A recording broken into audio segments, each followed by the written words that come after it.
Étienne Lefebvre, la Cour des comptes a publié hier un rapport sur les régimes spéciaux de retraite et la conclusion est visiblement sans appel. Ah oui, alors s'il fallait donner une seule raison de mener la réforme du régime universel, c'est bien celle-là.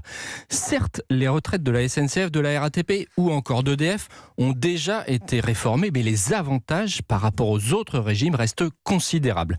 L'âge moyen de départ, 57 ans à la SNCF, moins de 56 ans à la RATP, contre 61 ans pour les fonctionnaires de l'État et 63 ans dans le privé. Malgré cela, le niveau de pension est plus généreux et plus étonnant. Les écarts se sont accrus depuis 2010, dixit la Cour des comptes. La palme du taux de remplacement le plus élevé va à la RATP, 88% du dernier salaire pour une carrière complète. Pas mal. Évidemment, tout cela n'est pas gratuit. L'État verse près de 2 milliards par an uniquement pour couvrir les droits spécifiques des régimes spéciaux. La réforme de 2008 visait pourtant à réduire l'addition. Oui, mais pour la faire passer, Nicolas Sarkozy a lâché du lest. Hausse de salaire, prime de départ en retraite, les mesures d'accompagnement ont coûté aussi cher, voire plus, que les économies générées. Quant à la hausse de l'âge légal, elle n'a commencé qu'à partir de 2017.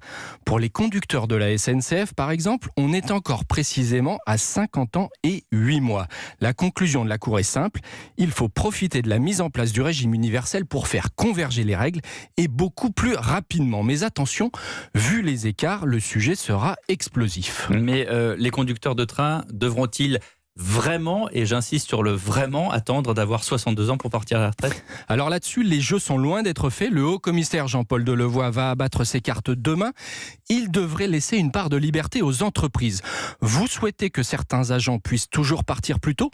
Pourquoi pas, mais ce sera désormais à vous de le financer. Dans un régime universel, ce n'est pas à l'État ou aux autres assurés sociaux de payer la note. Évidemment, pour la SNCF, l'addition risque d'être salée. Une solution pourrait être de créer un étage de capitalisation dédié au maintien des droits spécifiques. Et pour compliquer le tout, il va falloir régler la question des droits déjà acquis, car la transition entre les deux régimes sera longue. Qui va payer?